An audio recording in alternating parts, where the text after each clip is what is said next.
Halo semua, perkenalkan nama saya Vincent dari 3PHP57 dan NIM saya yaitu 19190138. Kali ini saya akan membahas makanan khas Sulawesi Selatan yaitu kapurung. Pertama-tama saya akan menjelaskan tentang sejarah asal-usul kapurung. Kapurung adalah salah satu makanan tradisional khas suku Luwu, Sulawesi Selatan. Menurut Kamus Besar Bahasa Indonesia atau KBBI, arti kata kapurung adalah makanan sup khas masyarakat Palopo dan sekitarnya. Pada dasarnya, makanan kapurung adalah makanan kebersamaan. Sejak dulu, orang-orang Bugis, utamanya yang bermukim di Luwu, Wajo, Sopeng, Sidrap, dan daerah lainnya, menjadikan acara makan kapurung sebagai acara ngumpul-ngumpul. Kapurung sebenarnya dalam konsep berpikir orang Bugis merupakan konsep sosial budaya. Acara kapurung adalah alat integrasi sosial sebagai pemersatu saat rindu, saat ingin bersama, saat ngumpul, saat ingin nongkrong lah. Maka acara makan kapurung menjadi tali perekat untuk menyatukan semuanya. Kapurung adalah makanan dengan gizi yang relatif lengkap karena mengandung bahan dasar sagu yang dibentuk bulat-bulat lalu ditambahkan berbagai jenis sayuran seperti daun bayam, jantung pisang, kacang panjang, terong bulat, dan tomat. Juga bahan seperti udang, ikan teri, ayam, kemudian ditambahkan berbagai bumbu. Salah satu bumbu khasnya adalah patikala yang berasa asam. Kebanyakan masyarakat Luwu suka dengan kapurung yang pedas. Tapi itu semua kembali ke selera masing-masing para penikmat. Dan jika Anda berkunjung ke Sulawesi Selatan, Anda dapat membelinya di Jalan Mapan Yuki nomor 66C, Makassar. Saya mendapatkan rekomendasi restoran ini dari Anang Hermansyah pada channel YouTube-nya. Kapurung juga bisa dibuat sendiri di rumah.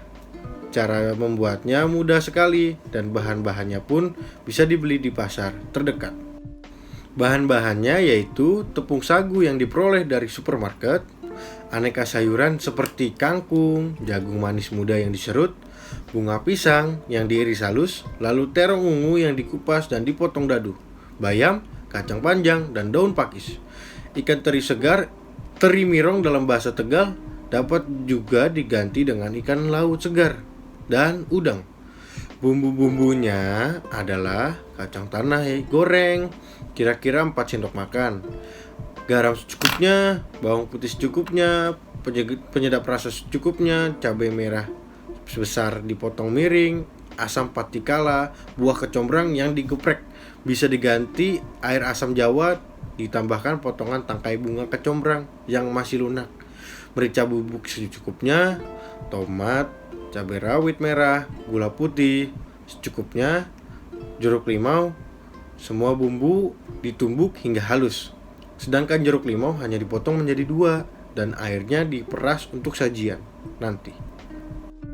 Cara membuat kapurungnya, rebus semua sayuran hingga lunak, tiriskan, lalu kaldu ikan dengan cara direbus ikan teri atau ikan peda sampai lunak, tambahkan garam secukupnya, keluarkan ikan dari rebusan atau kaldu, pisahkan duri ikan dan dagingnya, lalu dagingnya disuir-suir kasar dan dicampur kembali dengan kaldu.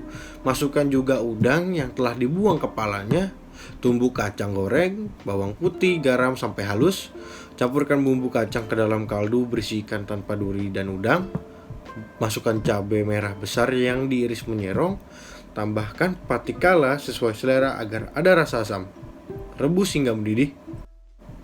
Cara membuat bola-bola sagu kapurung, siapkan 1 gelas tepung sagu, larutkan dalam 2 gelas air, didihkan 2 gelas air dalam wadah. Masukkan adonan sagu perlahan-lahan sambil diaduk terus hingga mengental. Angkat, siapkan air matang dingin dalam baskom selagi masih panas. Ambil 1 sendok makan sagu yang mengental itu, bentuk bulatan dengan bantuan sendok dan jatuhkan ke dalam air dingin. Lakukan hingga seluruh adonan habis, lalu tiriskan bola-bola sagu. Cara penyajiannya yaitu ambil beberapa bola sagu, masukkan ke dalam mangkuk, tambahkan sayuran di atasnya, lalu siram dengan kuah lauk ikan hingga terendam. Jangan lupa dikucuri dengan air perasan jeruk di atasnya. Kapurung siap disantap.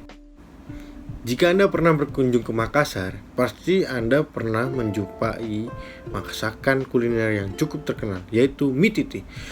Jika belum menjumpai atau belum menikmati kelezatan mie titi, jangan bilang Anda sudah pergi ke sana. Cobalah mencari di warung-warung sekitar Anda atau mintalah petunjuk ke warga sekitar warung mana yang menjual mie titi. Konon asal muasal dari mie titi ini dibuat oleh Angko Chow yang merupakan seorang warga keturunan Cina yang tinggal di Makassar. Angko Chow kemudian mewariskan resep kuliner ini kepada ketiga anaknya dan menjadikan mie titi mulai terkenal sejak 1970-an.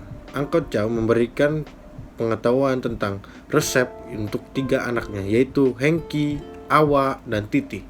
Setelah Angko Chow meninggal, bisnis mie kering dilanjutkan oleh anak-anaknya secara mandiri. Titi itu adalah makanan paling populer di Makassar, maka nama mie titi menjadi identik dengan mie Makassar atau mie kering Makassar. Mie kering di Makassar yang terkenal ada 4, yaitu mie titi, mie Awa, mie Hengki, dan mie Anto. Sejauh ini, yang paling terkenal hingga ke Nusantara adalah mie titi. Hingga kini sudah terdapat beberapa cabang di Makassar, bahkan hingga ke Jakarta. Konon rasa dari mie titi ini cukup istimewa dan takkan pernah didapatkan pada mie lainnya. Harganya pun cukup kompetitif. Hingga saat saya membuat video ini dibuat untuk satu porsi mie titi dijual dengan harga 15.000 hingga 20.000 rupiah. Sangat murah jika dibandingkan dengan cita rasanya yang istimewa. Itu saja yang bisa saya jelaskan. Mohon maaf apabila ada kesalahan kata atau perbuatan. Terima kasih, sampai jumpa nanti.